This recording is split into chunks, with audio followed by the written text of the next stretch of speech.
All right, everyone. Welcome back to the Black Male Archives. I am your host, Rodney Freeman, and we have with us Lahnice Hollister. I got that right. That's right. Hey, so thank you for being on the show. We're going to be talking about Resisting Jim Crow, the autobiography of Dr. John A. McFall. But before we get into that, I want the listeners to know a little bit about you and where you come from. So can you tell them about your background? Well, one thing we say among genealogists is never ask a genealogist where they come from because you're likely to get a lot longer story than you really want to hear. No, I want to hear But all I, of it. Tell us. I will say though that I grew up in New York. My parents and grandparents were part of the Great Migration from Charleston, South Carolina. That's where the origins of some parts of my family are from. So I spent pretty much all of my life in some part of New York. I grew up in Brooklyn and Queens. And then after I went to college, which was at Fisk University, I got married and my husband and I moved to upstate New York. We lived in Woodstock for 40 years. And then when we retired, we returned back to South Carolina, and we live currently in the upstate, which is Greenville, South Mhm. Carolina, Greenville County, South Carolina. So that's where I've been living. Okay. What inspired you? Okay, so you had a long career at IBM and then you start doing genealogy. Talk about what was how was the mind shift and what kind of prompted you to go and do this genealogy thing before we get into this book? Okay. Well, um, I was not one of those people who got interested in genealogy because of roots. I don't know. I was somewhere in my life buried, living in my life. Mm-hmm. However, unfortunately, I waited until both of my parents had passed.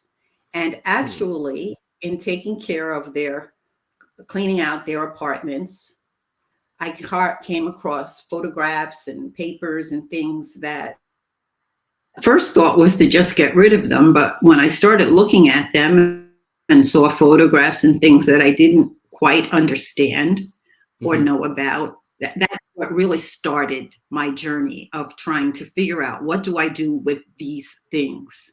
Mm-hmm. Mm-hmm. And it happened that in looking at some of those photographs were photographs of my grandparents, whom I knew. I knew all four of my grandparents, and I spent considerable time with all four of them. Two lived in Charleston, two lived in New York, in Brooklyn, but they were all four of them were from Charleston. Mm-hmm. And I suddenly realized or that I didn't really know who they were. And between, I guess, the papers and photographs that were in my parents' possession that were now for me to do something with, and realizing that I had, I mean, my grandparents lived quite some time. Three of them lived into their 80s. And so I was well Mm-hmm. into my adulthood when they passed away. But I Mm-hmm. realized that I really didn't know who they were. And at the same time, genealogy was just starting where you could look things up on Ancestry and Okay. that you could start looking at things in the census record. So as I was trying to sort through these papers and figure out what they were, and I understood that you could look things up on Ancestry, Mm-hmm. I found, I guess the thing that like suddenly stunned me was that my grandfather on my mother's side, um, I found him living with his parents. So I never realized that my grandfather had been a child. Mm-hmm. And here he was on a census living with a mother and siblings who I had no information. This was all new to me. Mm-hmm. And then when I back in 1900, or found the back to 1900, and there was his father. So here was this entire family that it was, I couldn't, I was just stunned by it.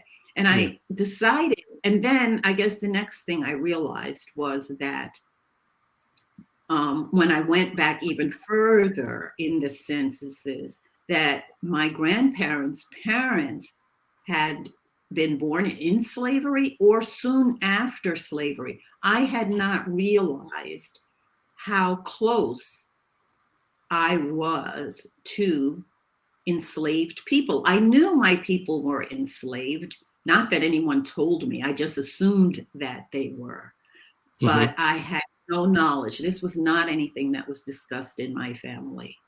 Mm-hmm. And so that was the other shocking things to me. So finally, to wind up this very long answer, I decided that I wanted to know who the people were who transitioned from freedom, or transitioned from slavery to Mm-hmm. freedom.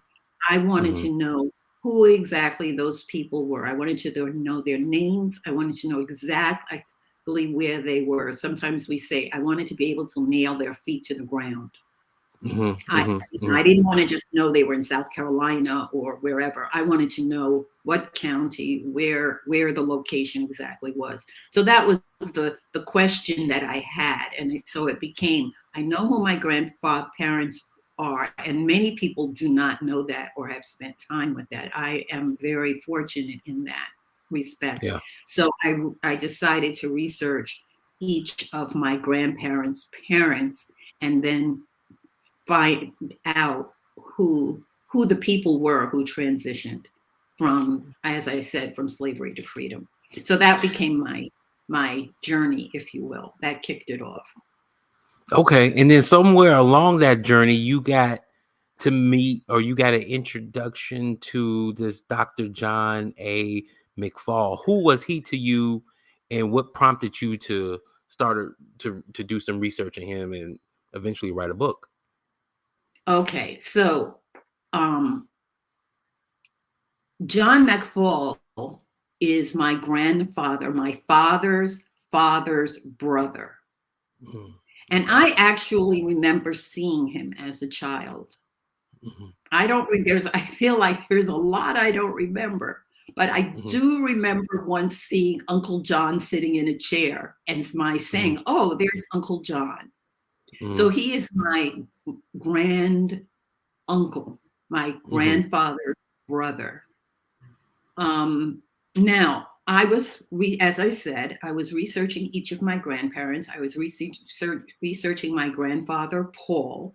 And as part of that, I was doing a lot of education, learning how to research. I mean, I did a really deep dive. I was going to conferences, reading books, attending Yeah. webinars. I mean, I was, if it education, I was doing it. Yeah. And one of the things that one learns is that you need to study the entire family. So that meant not only knowing my grandfather, but also knowing his siblings and his parents. Now, I knew some of my grandparents' siblings. I spent time with them too Mm-hmm. when I would visit Charleston during my summer vacations. Mm-hmm. So, my grandfather had 11 siblings. And so the task became knowing each name, when they were born, when they died, what their occupation was, like what church, and just studying them as much as I studied my own grandfather to some Yeah. degree. When I got, now John McFall was my, as I said, his was the oldest of the siblings. Mm-hmm. Okay, he was the first McFall family member who was born in freedom. His Mm-hmm. parents had been enslaved as children. Mm-hmm. It happened that he had an obituary in the Charleston newspaper, Mm-hmm. and it was quite extensive for a Black man who died in 1954. Mm-hmm. So the obituary, if we were to describe him in today's words, we would call him a civic activist or a grassroots organizer. So he was born in 1878. He went off to pharmacy school, became a pharmacist, and when he returned to Charleston to open a drugstore, he found that now Jim Crow, Plessy versus Ferguson occurred while he is away in Philadelphia in pharmacy school. So he comes back to a Charleston that is changing. Charleston could have been considered a racially tolerant city, but it was gradually becoming legally segregated. His life basically mirrors someone who is walking the color line and someone who has determined that for their self to make progress, the community had to make progress. Okay, he couldn't be a successful businessman or a successful pharmacist if the community couldn't afford his products. But at the same time, he cared a lot about the health, the education, justice of the people who lived in his community, and that comes out in the book. So in the obituary, it said that he had been writing a book when he passed away.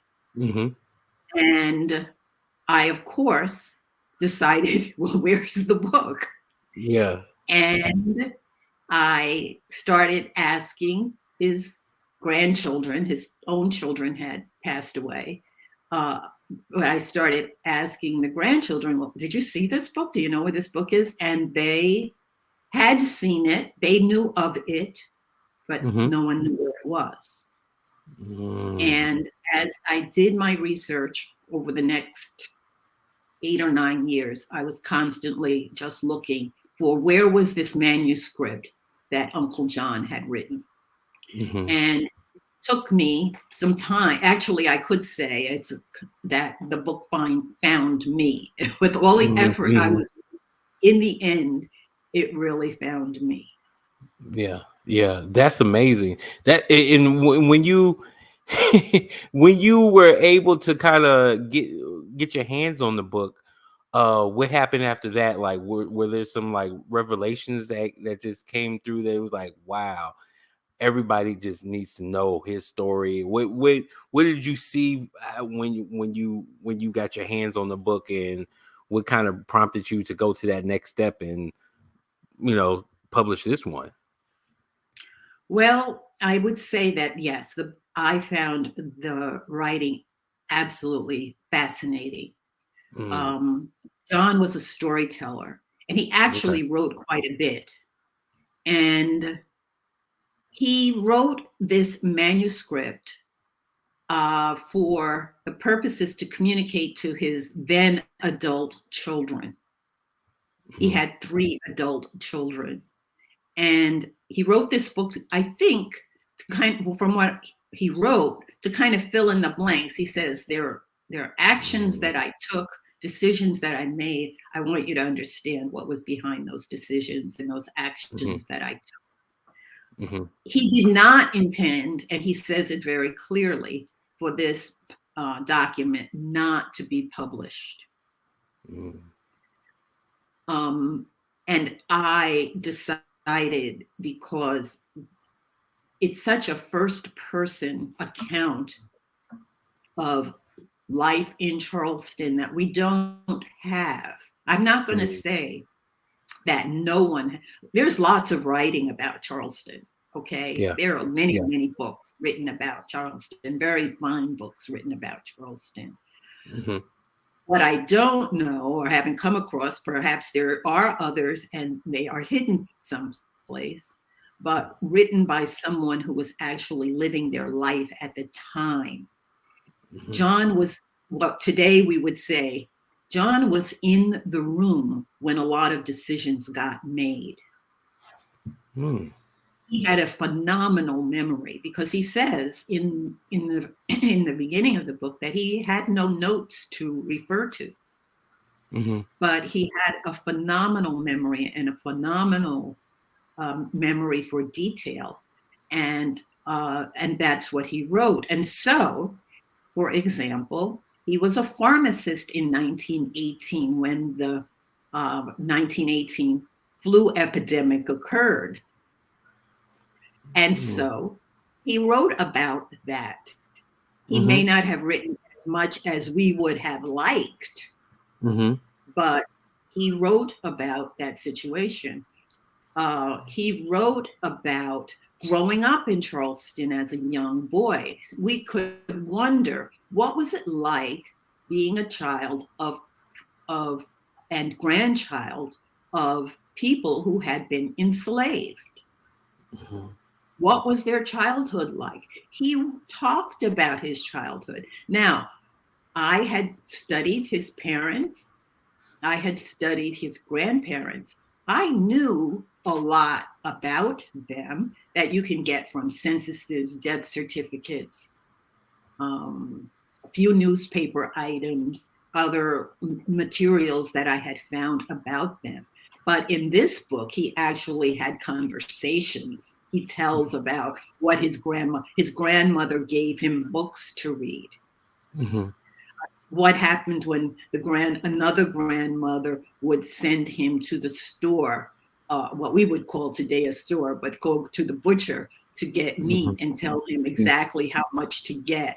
He would say, for example, she would use British money, currency, to explain how much to get, and he would be confused by that, but he wasn't going to ask her what she meant. And you get the sense of, you didn't ask your elders what they mean, you just did what they said. Yeah.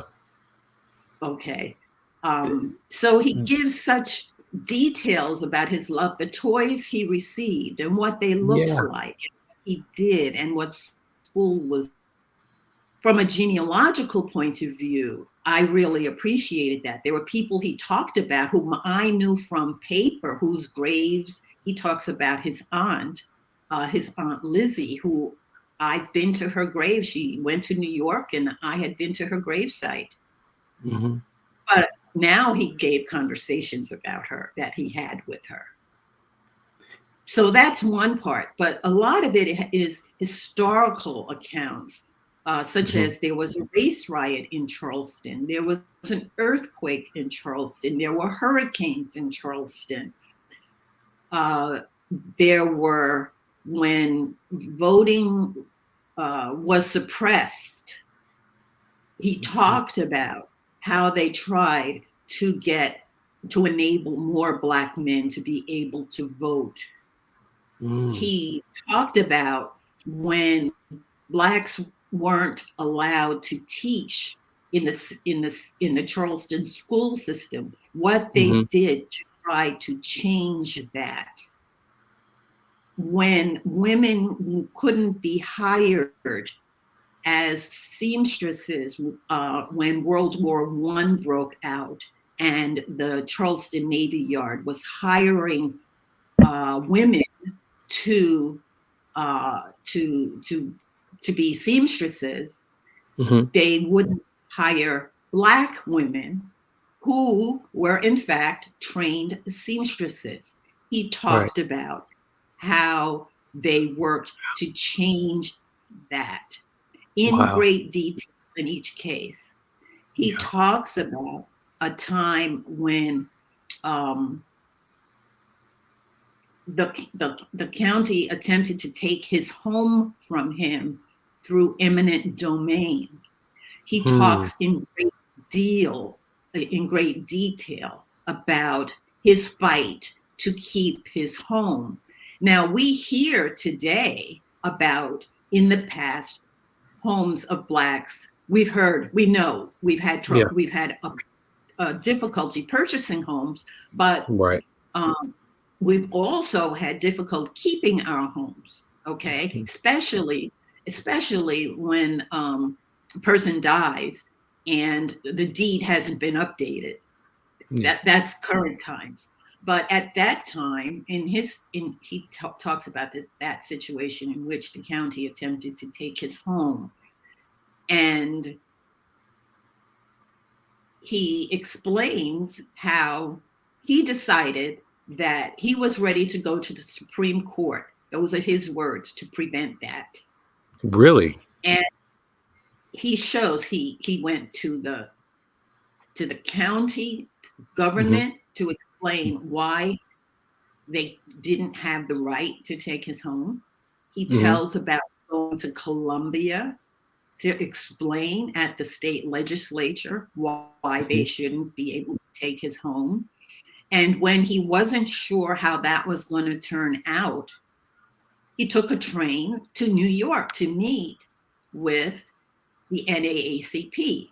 And the person he happened to meet with is Walter White. Really? Yeah. So, and also the Sprangans, and I don't know if I'm pronouncing that name right, but the Howard Library is named after them. His whole book is littered with people whom he met with, like Paul Laurence Dunbar came to Charleston, and he talks about conversations he had with Paul. They became friendly, and he talks about their conversations that he had. He talks about the Grimkeys. He went to banquets. Oh, the Grimkeys were there. As a young boy, Frederick Douglass came to Charleston, and his father took him to Zion Presbyterian Church to hear Frederick Douglass, and he wrote about his impressions of Frederick Douglass and seeing Frederick Douglass in a carriage being driven through the city, and how the Blacks came out on the sidewalk to applaud him. Wow. He talks about Robert Smalls. Now, I'll just say Robert Smalls was the former enslaved man who stole the steamship planter in Charleston Harbor from the Confederates and delivered it to the Union. Yeah, that's how he escaped to freedom. Right. John, he talks about, Captain Smalls, General Smalls, he refers to him in different ways, would come to the pharmacy. He worked in a pharmacy before he went off to college. Yeah. So so one of the interesting things is that I wondered about before I found this manuscript, when I was kind of looking for the manuscript and wondering about John, was how did he even aspire to become a pharmacist? Mm-hmm. How did that even cross his mind? Mm-hmm. And then how did he execute that? How did he make it happen? Especially when from research, I discovered that he went to the Philadelphia College of Pharmacy. How did he end up there? Yeah. The book explains all of that in detail. It goes into his trip from Charleston to Philadelphia. He worked his way up, and he describes his job, and it's actually a very funny story in the way that he tells it. Now I'm going to stop a minute and let you ask me questions, because I feel you see, I'm just sitting here. This is like I'm going to school right now, and you're the teacher, and I'm the student, and I'm just sitting here listening to you talk about this, because this is all fascinating stuff to me. I'm a big I'm a librarian, but I'm a big history person too. So, when you say Robert Smalls, I was just like, wow, firsthand account of Robert Smalls, Frederick Douglass. This is amazing. And it's just, it was there, but it wasn't there, right? So why is it so important for other families, Black families, to kind of document their history like you're doing? Why do you think it's important? I mean, we both know, but I just want you to put it out there. Sure. I think because, as I said, what I found is even the people that I knew, and I would put air quotes around knew, I realized I didn't really know them. Mm-hmm. And so in finding out about them, I actually learned a lot about me. Mm-hmm. Now, I'm not saying that I'm so important. That's not the point. But what I'm saying is I understand better certain decisions that my parents made. So, for example, I thoroughly understand why I went to Fisk. My parents decided I was going to go to Fisk, and so I actually, I'll be honest, I wasn't all that going to Fisk. I had been accepted in a university in New York, and I would have been happy to stay in New York and go to university there. But my parents insisted that I go to Fisk. Now I went through life thinking a particular reason why I had always gone to predominantly white schools for the most part. And I know they said, well, we want you to go to an HBCU. Okay. Because it's a different experience. And I cherish that experience. But I also have discovered how many people, even in my own family, who went to Fisk, and I didn't know they had gone. So John's daughter went to Fisk. I didn't really realize that. His youngest sister went to Fisk. Now I can tell you a little story there if you have time, and why I say it. It's tied into the importance of maybe studying family history. So, as I said, John had 10 siblings, and I knew many of them, but not all of them. And unfortunately, I did not have the experience of meeting his youngest sister, at least not in my memory. As I said, I decided I had to study of the family, and so this is Aunt Lottie. Her name is Charlotte, that we called her Lottie. I knew her name. She'd send me gifts, and I'd write thank you notes, and that's all I really knew about Aunt Lottie. But when I went to study her, what I learned is, she went to Fisk, and then she went to the University of Chicago and got a master's degree in mathematics. She graduated in 1929. Okay. Then she went to teach at West Virginia State College. Okay. I started reading. Now, this is amazing to me. Okay, I actually found her dissertation at the University of Chicago, and it made no sense to me. It's on mathematics, which is my poorest subject. But do you know the movie Hidden Figures? Yeah. Okay. Well, I sure do. I read the book before I saw the movie. And I'm reading the book, and I realized that Katherine Johnson was at West Virginia State College. And as I started putting two and two together, I realized that Aunt Lottie was at West Virginia State teaching mathematics the same time Katherine Johnson is there learning mathematics. Wow. Okay. What are the odds of that? Right. Yeah. And so the next thing is I wonder, did they know each other? I discovered they were in the same sorority. How could they not know each other? But I wanted confirmation. And I tried very hard to connect with Katherine Johnson's family to see, because she was still alive, to see if maybe she knew my Aunt Lottie. Excuse me. Sadly, I failed, and she passed away. But she wrote a memoir that was published posthumously, after she died. I'm sorry. Okay. Having trouble pronouncing the word especially. But anyway, I said, well, I'm going to go get that book. and I'm going to read it. And wouldn't it be something if she happened to mention Lottie in the book? Yeah. She did. Wow. Yeah, she did. Wow. And she says, one of the things she says is she called her Mrs. Lacey. By that time, she's married. Mm-hmm. And she tells how she ran into Mrs. Lacey, and Mrs. Lacey insisted that she sign up for her math class.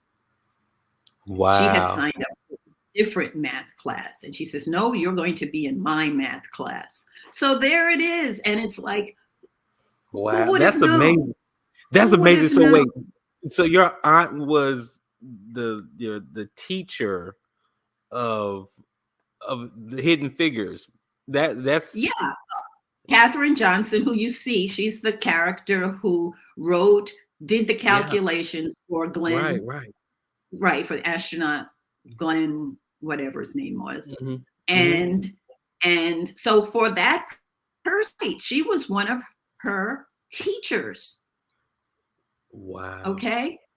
And I mean, it's just phenomenal. And I recommend anybody read Katherine Johnson's book. It just tells you even more than what's in the movie, and you just learn a lot. But the point that I want to make, you say, why is it important to learn about your family? It's more than one wants to think of the family as more than your immediate family, more than just your parents, maybe your grandparents. That just as I have friends and you have friends and friends of friends, you learn about people. Mm-hmm. Okay. You learn about all of these families and how they interacted with each other. John's son, for example, went to Lincoln University. Well, guess who he was in class with?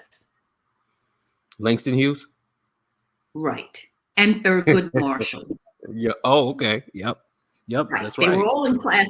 They were all there at the same time. They all graduated together. Wow. Right. So Thurgood Marshall would come to Charleston when he was fighting when he was doing court cases with Briggs versus Elliott, which became part of one of the cases that went to Brown versus Board of Education. Yep. And also later, when there was a hospital strike, he was involved in that also. John never talks about Thurgood Marshall, but again, there's extensions. There's so many extensions to what he wrote about. Yeah. Judge Waring. I'm mentioning people that if you're not somewhat deep into the history of South Carolina, you might not be aware of. But even Judge Waring, when Thurgood Marshall went to court for Briggs versus Elliott, he was arguing that in front of Judge Waring. And it was Judge Waring and calling Thurgood Marshall into his office to suggest to him how he wanted to fight that case. And that was what eventually became Brown versus Board of Education. That's a whole nother story. But what I'm trying to get at is that it's just an extensive landscape of interactions. That things don't happen in isolation. Things happen, are interlaced. There are causes and effects. There are people, locations, and events. And so that's why you want to learn about your family. They take you places that you didn't know they went to. And I like that. I like that. It tells us about it tells us about us from their point of view, because otherwise it's all written by other people. Right. Okay. So anyway, that I think is what is meaningful. That is beautiful. I can sit on here for another hour or so, listening to these stories, because like I said, I love history. I love the fact that, you stepped out there and was like, look, people need to know about this and need to preserve this. We need to tell this story. So I thank you a ton for telling these stories, because I've also said that I feel like, while we're in Black History Month right now, but Black history is every day, right? And then it's the It is. stories that we don't know about. Right. That's what's fascinating me so much about this story, because I didn't know about it. And, and I feel like more people need to know about the stories that are, that we have in our own families, So again, thank you for what you're doing. I'm Can just going you to hold the tell? book up so people can Yes, see go ahead. John. Yes. Can Yes, see. Resisting Okay. Jim Crow, the autobiography of Dr. Right. John A. McFall. Yeah, please go Right. out and get this book. Can you tell the listeners where they can get the book and follow you on social media? Or Okay. The book is available. Well, I have a website, and it's kitawapress.com. And there are directions there for ordering the book. You can get it from it. Go to any bookstore and they can order it for you. It's also available at the Barnes & Noble, Amazon.com. If you type in John A. McFall, this book should come up. And what I did do is, this is his manuscript. Mhm. I edited it for consistency in spelling, punctuation, and things like that. But these are all his words. I wanted his voice in the book, not my voice in it. Yeah, yeah, So yeah. thank you very much for having me. And I certainly thank everyone out there who is listening, to thank them for listening too. Oh no, thank you for being on the Black Male Archives podcast. And this is, we mostly do men on here, but women, you're a powerful Black woman, a powerful woman of color. We also have a sister platform. So we also know that Black men can't be anything without Black women being there, right by their side, and a lot of times in the forefront, kind of going out and doing the work first. So thank you again for what you're doing. Thank you for writing and help to edit Dr. John McFall's story.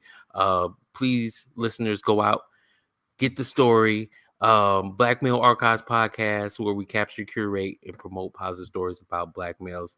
Thank you, Lahnice, for being on this podcast. Thank you. It's been a pleasure. It has.